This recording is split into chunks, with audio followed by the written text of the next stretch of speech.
Hey y'all, Ashton here with EXP Realty. Hope you're having an awesome day. In this video, I'm going to teach you how to win at long-term rentals.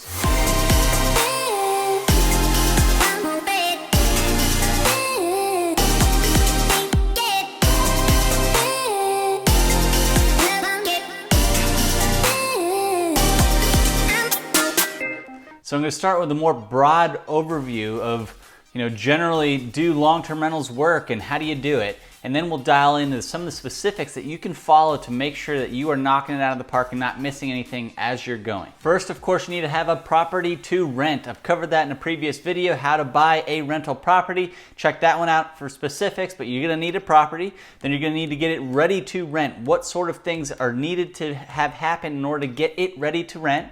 And then, how do I find a renter? If you've never found renters before, you can do it yourself. I recommend, at least for the first time doing it, hire somebody to do it, watch how they do it, and see if you want to take it on yourself the next time. And then once it's set, it's pretty much low maintenance for that whole term of that lease, whether it's a year or longer. Not a whole lot of issues come up if you've prepared it ahead of time and gotten a good renter in there. So other things to think about when you are purchasing a property is, what are your goals for the property? Is it to keep forever, something you're gonna have as a fairly heirloom that you pass down to your children? Is it something that you're gonna sell for appreciation in a few years? If it goes up a whole lot in value, do you wanna cash it out and put it into something else? Is it something you're just looking for cash flow? Are you looking for cash flow and appreciation? Are you looking to potentially pull money out of the property once it's appreciated later to reinvest later but keep that property? So all these different things you got to think about when you're actually making the initial purchase, because the amount that you have mortgaged on the property is basically a monthly note that you owe on the property. And so if rental figures come in and rental cash flow comes in at here and the mortgage is here, well, the bigger the mortgage, the smaller your cash flow is going to be. After you have acquired your rental property, you want to make some repairs done to make sure that you can hit top dollar for that area of what things leased for. So some of the things that you do with this are obviously painting and countertops and maybe updating bathrooms and floors and all that kind of stuff. Or in reality, it could be as simple as just power washing the driveway and doing a house wash on the house, which is basically a soft wash, power washing of the house, which cleans it up really nice, and then have the yards mowed and everything else. So when you take your professional photography of the entire place, or if it's got multiple units, you're gonna use those professional photos in the future when you go to release the property each time. And depending what type of repairs or improvements you've done on the property will dictate where you can list your property at, as far as how much can I get each month in rent for this unit. The nicer it looks, the better the landscaping, all the different improvements you've done, the more you can rent it for, and the faster it will rent, which is the goal. We want to keep our vacancy down and have it rented for as much as we can for as long as possible. The next thing you need to do is find renters. This is something you can do yourself, but if you're a first timer, I recommend paying somebody to do it for you the first time, just so you can see how the process is done. Like I said, great photography helps when trying to find renters quickly. And if you're doing it yourself, you can post your listing on Zillow or Trulia or HotPads or any of the different sites online where people are looking for property. But you're also going to have to show it to prospective tenants. Tenants are notorious for not showing up to appointments they've committed to. So I want to make sure that you're confirming any appointment that you have to show the property at least an hour ahead of time to make sure that they're going to be there. So it's not a waste of time for you. You're not driving all the way over to the property and then getting there and then nobody shows up. And if you choose to hire a realtor to lease your property, my recommendation is definitely get somebody who specializes in leasing. You don't necessarily want somebody who sells houses primarily and then they're also doing leasing on the side. If you're gonna pay 1 month's rent to somebody, you wanna get somebody who's great at leasing property, and it's not always somebody who also sells houses as their primary mode of income. I can't stress enough how important it is to help everybody make a well-informed decision.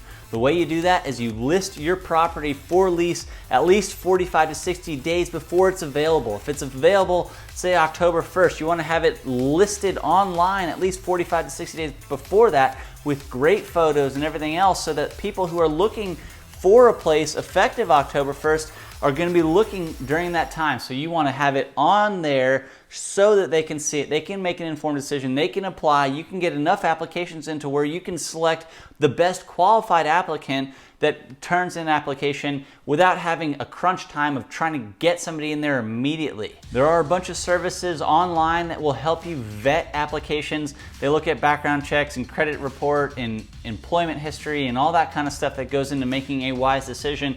You can choose to do it yourself, but there are also services that when an applicant applies, they pay a small fee, and that fee goes to pay the service that does the vetting of the application, and makes it a whole lot easier on the landlord when it comes to making a good decision on who I should rent to. Do they look like an agreeable person? You want to be renting, in my opinion, to somebody who is agreeable. Do they have massive dogs? You know, do I think that they're going to damage the property? All that should be considered when you are picking who you're going to rent to. Another thing on pets while I'm there, service dogs are a big deal these days, something you got to be weary of. You can't discriminate because somebody has a dog if it's a service dog, but really the term service dog nowadays is this really loose term. You can apply online to get your pet certified as a service dog, and it's just super low bar, so you want to be careful when you are vetting people based on just pets alone or whatnot, that you're not discriminating for people because they have an animal if it's a service dog. And when you're looking at applications, you want to make sure that the people that are applying have a good steady income, because that means they're going to be able to pay rent on a regular basis. COVID has totally thrown up the script on what it means to have a steady job, and so this is kind of a shot in the dark nowadays, but in reality you just want to make the most educated decision we can. We can only make the best decision we can with the pieces that we have available, and by properly vetting somebody's application, we can figure out if they're going to have a proven track record of paying their bills on time, which is one of the main things that I care about. One thing you can do when you are renting property is to make sure you have covered all your bases. This video is helpful for that, and I'm going to give you some practical tips here. So what that means is get a security deposit, typically about 1 full month's rent. If they have pets or big pets, you can make that security deposit larger so that when they move out, you have a excess surplus that you can deduct from if any repairs need to be made due to the damage that they caused while they lived there.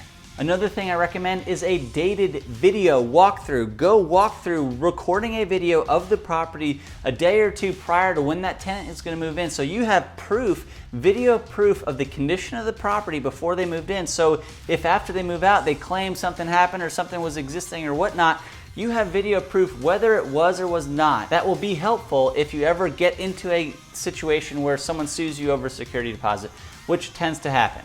Another good thing to make sure your tenants fill out is an inventory and condition form. So what that means is it's a form that they fill out within about the first week of moving into the property, and what it does is it itemizes each room and all the different things in each room so that they can specify if there is any pre-existing damage to the unit already, so that they don't get billed for it when they move out if it's still there. So this is not a list of things that the seller has to fix or whatnot. It's just so that they don't get nailed on their security deposit when they move out. This gives the tenant an option to defend themselves against what may have already been existing at the property, so that when they move out, they don't get billed for those things that need repair. I encourage tenants to point out the nitty-gritty stuff, because it's not a maintenance list or a to-do list. It is just something to cover themselves. And if I were to sell the property while they were still there, I don't want the new owner to come and try to nail them for things that I knew were there already.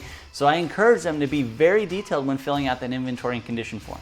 Another thing to think about is your homeowner's insurance for this property. If you ever lived in the property and then moved out and turned it into a rental, you actually have to let your homeowner's insurance company know so that they can put it under a rental policy, or at least alter your policy a little bit. Doesn't really change your premium a whole lot from my experience, but just so you know, and so they know that if there is a claim that it's now a rental property, that you don't want them to not claim it because you didn't tell them that you had moved out and turned it into a rental. Another helpful thing is with the utility companies for the property, set up a landlord account. So what this does with some companies is when a tenant turns off the utilities, it defaults them into your name, which is super helpful before the next tenant moves in, because if there's a time in between tenants, there's going to be people over there doing work, or you're going to be over there doing work and cleaning up. You're going to need the lights to work and the toilets to flush and all that kind of stuff. So having a landlord account set up with the utility company is super helpful. And then a couple things to think about. You're supposed to rekey the locks after each tenant. And so what that means is I recommend getting the locks themselves, the handles that are rekeyable themselves. You can do it yourself. You don't have to pay a locksmith over $100 to come do it every single time somebody moves out. You buy the handles that are rekeyable and you can change the keys yourself. General utilities and such are typically the tenant's responsibility, but any repairs that would need to be made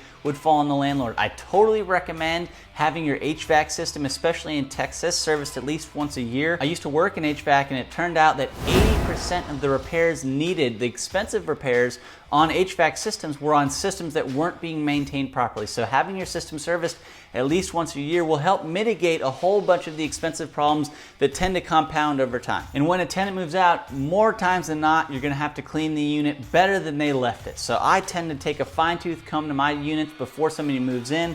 I have video evidence of exactly how it looked, and when they move out, I get it back to that existing state. Oftentimes they're in a rush, or they've got kids or whatever. They don't clean it to the nines like I did beforehand, so I put extra cleaning in. I deduct it from the security deposit because it's not in the condition that it was when I gave it to them. And I do recommend trying to get in there at least a month or so before the tenant's gonna move out, so you can get your eyes on what might need to be repaired after they move out and before the next person moves in. Because keep in mind, you wanna be already working to get that next tenant in, and you need to know how much of a gap in vacancy you need to have the repairs done to get it to what it looked like in those old photos that you had taken, which are excellent. After they move out, you have 30 days to get them an itemized receipt of where their security deposit went.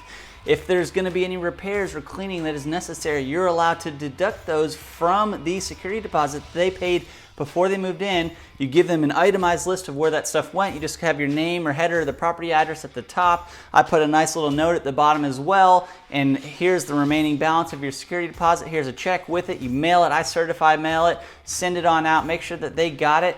And if they cash the check, it means that they accept that as reasonable. I hope you found this helpful. Again, my name is Ashton with EXP Realty. I would love to help you or anybody you know buy or sell anything in the greater Austin area. And if you subscribe, like, or comment to the video below, there is a link down there to a landlord and tenants guide, which is an extensive resource that you can use when managing property or thinking about rental property. I hope you have a wonderful day, and God bless.